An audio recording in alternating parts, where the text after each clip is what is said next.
Let's improve English. Hello everyone, कैसे हैं आप सब। देखिए आज फिर से कुछ सेंटेंसेस बताऊंगा मैं आपको, और हम सेंटेंस के मेयरली सिर्फ ट्रांसलेशन पर नहीं देखते हैं बल्कि सेंटेंस मेकिंग को समझते हैं, अच्छे से सेंटेंस कंस्ट्रक्ट कैसे हो रहा है। क्योंकि सेंटेंस मेकिंग को, सेंटेंस की कंस्ट्रक्शन को अच्छे से समझना है अगर हम बहुत सारे सेंटेंसेस बनाना चाहते हैं और इंग्लिश में कन्वर्स करना चाहते हैं। पहला सेंटेंस देखिए, मैंने सोचा था कि तुम्हें सरप्राइज कर दूंगा। कभी कभी हम ऐसे सोचते हैं ना किसी के लिए कि मैंने सोचा था यार कि मैं तुझे सरप्राइज कर दूंगा। देखिए इसकी कंस्ट्रक्शन किस तरीके से होगी। I had decided to surprise you. यहाँ पर मैंने पास्ट परफेक्ट टेंस का यूज किया है। आई हैड डिसाइडेड यानी मैं फैसला कर चुका था, मैंने ऐसा सोचा था टू सरप्राइज यू कि मैं तुम्हें सरप्राइज कर दूँ। यहाँ पे सरप्राइज जो है ना ये वर्ब का काम कर रहा है कि मैंने तुम्हें सरप्राइज करने का सोचा था। I had decided to surprise you. वो मुझे इतनी देर से धोखा ही दे रहा होगा। कभी कभी हमें पता चल जाता है कि अच्छा ऐसा है क्या, वो तो इतनी देर से मुझे धोखा ही दे रहा होगा। इसे इंग्लिश में कहेंगे he must have been cheating me this whole time. Present perfect continuous है। He must have been cheating me, cheat में आईएनजी लगा हुआ है। चीट मतलब धोखा देना होता है। ही मस्ट हैव बीन का मतलब कुछ काम हो रहा होगा, ऐसी पॉसिबिलिटी है। He must have been cheating me यानी वो मुझे धोखा देता आ रहा होगा this whole time. This whole time का मतलब होता है इस पूरे टाइम में, इस पूरे टाइम तक, तब से मैं, जब से मैं उसके साथ हूं ना तब से पूरे टाइम तक ना वो मुझे चीटी करता आ रहा होगा। He must have been cheating me this whole time. जैसे कि तू तब से खेल ही रहा होगा, पढ़ नहीं रहा होगा। बच्चों को बोलते हैं ना वैसे, you must have been playing this whole time. मैं रुक नहीं पाया।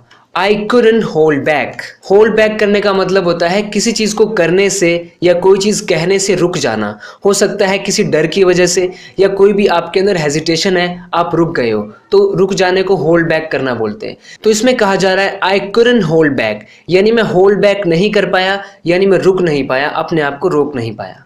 मुझे बहुत दुख है कि मैं तुम्हारे ऊपर चिल्लाया। कभी कभी हम किसी के ऊपर चिल्लाते हैं, फिर हमें बाद में पछतावा होता है, रिग्रेट होता है।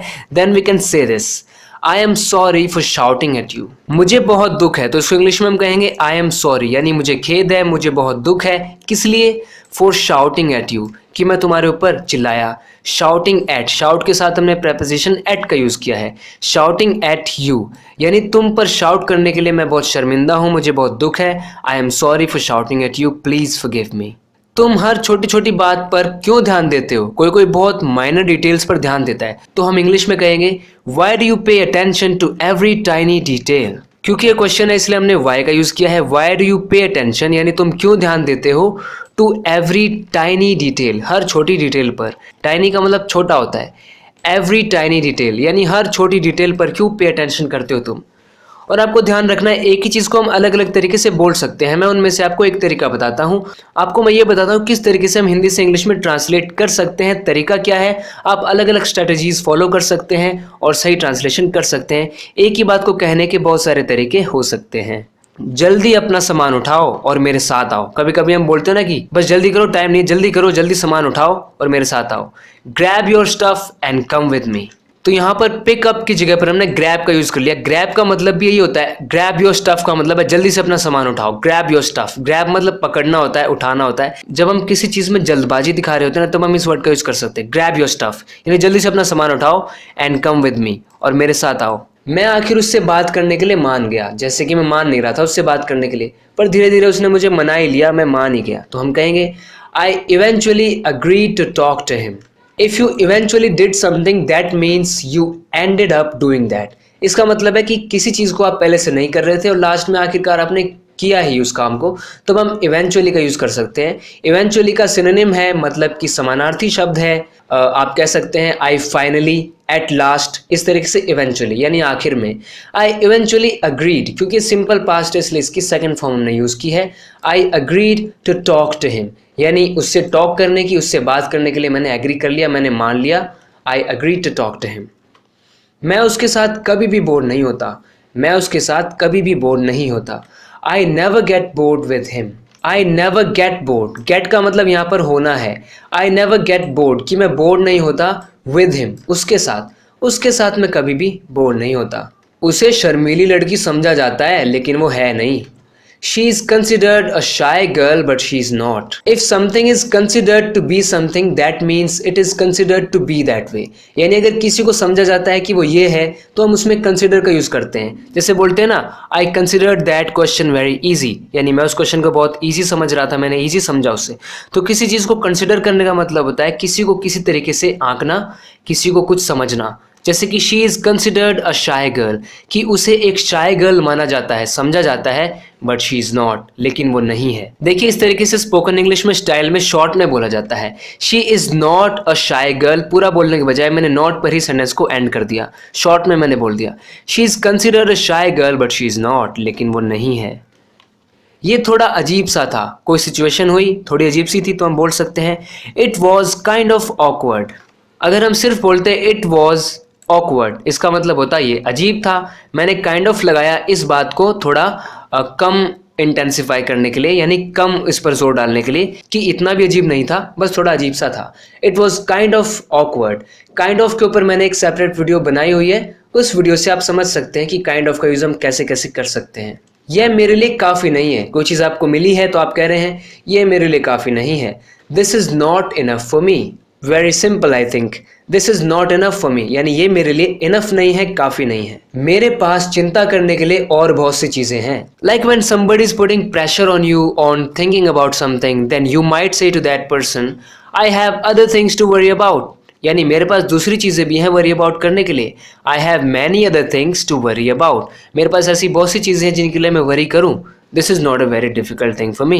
This is not a very important thing for me. I have other things to worry about. मेरे पास और बहुत सी चीज़ें हैं चिंता करने के लिए, ये इतना ज़रूरी नहीं है मेरे लिए. वो अपने पेपरों की तैयारी करने में व्यस्त है. हम कहते हैं ना बिजी है. He is busy preparing for his exams. यहाँ पर हम इन भी बोल सकते हैं. He is busy in preparing for his exams, लेकिन स्पोकन इंग्लिश में स्टाइल में शॉर्ट में हम इतना ही बोल देते हैं he is busy preparing for his exams. यानी वो बिजी है. क्यों बिजी है? प्रिपेयरिंग फॉर हिज एग्जाम्स, यानी अपने एग्जाम्स को प्रिपेयर करने में वो बिजी है. बहुत ज़्यादा ट्रैफिक है. बहुत ज़्यादा ट्रैफिक है. There is terrible traffic. There is terrible traffic. मेरे दिल में गुस्सा भड़क रहा है, यानी कि बढ़ रहा है, बढ़ता जा रहा है. माई anger is snow bowling in my heart. Friends यहाँ पर मुझे आपको बताना है स्नो बॉल का मतलब. वैसे तो आपको पता होगा स्नो मतलब बर्फ, और स्नो बॉल क्या होती है? बर्फ का जो गोला होता है उसको स्नो बॉल कह सकते हैं हम. लेकिन snowball as a verb का मतलब होता है किसी चीज़ का बढ़ना. If something is increasing in size और quantity, that means it is snowballing. Anger is snowballing का मतलब है एंगर बढ़ रहा है, एंगर भड़क रहा है, बढ़ता जा रहा है. इन माई हार्ट, मेरे दिल में. तो स्नो बॉलिंग का मतलब होता है किसी चीज़ का बढ़ना, इंक्रीज करना. Anger is snow bowling in my heart, यानी मेरे दिल में एंगर जो है ना, जो गुस्सा है, वो स्नो बॉल कर रहा है, बढ़ रहा है. मैं तुमसे मिलना भूल ही गया था. I forgot to meet you. Simple sentence है, सिंपल पास्ट है, इसलिए फॉरगेट की सेकंड फॉर्म फॉरगॉट. क्या मैं फॉरगेट किया? मैंने क्या फॉरगेट किया? टू मीट यू, तुमसे मिलना मैंने फॉरगेट किया. I forgot to meet you. I just forgot to meet you. I was busy doing something else, so I forgot to meet you. पिछले कुछ सालों में मैं बहुत परेशानियों से गुजरा हूँ. I have been through so many difficulties over the past few years. कोई काम पहले से अभी तक होता आया है, यानी कि प्रेजेंट परफेक्ट कंटिन्यूअस, इसलिए I have been through so many difficulties, यानी मैं बहुत सारी डिफिकल्टीज से थ्रू हुआ हूँ, बहुत सारी डिफिकल्टीज से गुजरा हूँ. Over the past few years, यानी कि पिछले बीते हुए कुछ सालों में. Over the past few years I have been through so many difficulties. मुझे इस बारे में सोचने तक का टाइम नहीं मिल रहा. I can't even find time for thinking about this. To find time for doing something means to get time for doing something. Like आपको कुछ करने के लिए टाइम ही नहीं मिल रहा है, आपको टाइम ही नहीं मिल पा रहा है, तो आप कह सकते हैं you can't find time. जैसे यहाँ पर है I can't even find time. Even का मतलब टाइम भी नहीं मिल पा रहा है मुझे. I can't even find time for thinking about this, यानी इसके बारे में थिंक अबाउट करने के लिए भी, इस बारे में सोचने का भी मुझे टाइम नहीं मिल पा रहा है.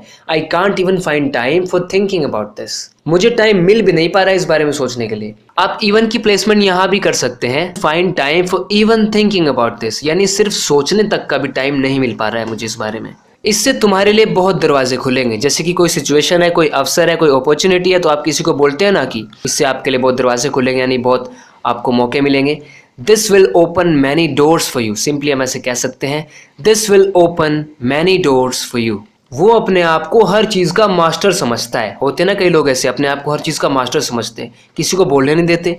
दे don't let anybody else speak, they just keep speaking speaking and speaking. He considers himself to be the master of everything. यहाँ पर फिर से कंसिडर वर्ड का यूज़ किया जा रहा है जो मैंने अभी आपको बताया था। ही कंसिडर्स हिमसेल्फ यानी वो अपने आप को मानता है, अपने आप को समझता है, टू बी द मास्टर कि वो मास्टर है, ऑफ एवरीथिंग हर चीज़ का मास्टर है। He considers himself to be the master of everything यानी वो अपने आप को हर चीज़ का मास्टर समझता है, मास्टर मानता है। तो फ्रेंड्स, आपके इंग्लिश की कुछ प्रैक्टिस हुई। इस तरीके के वीडियो लेसन्स आप फ्यूचर में भी देखते रहना चाहते हैं तो लेट्स इंप्रूव इंग्लिश को सब्सक्राइब जरूर कीजिएगा। बात करते हैं नेक्स्ट वीडियो लेसन में, तब तक के लिए take care and bye bye.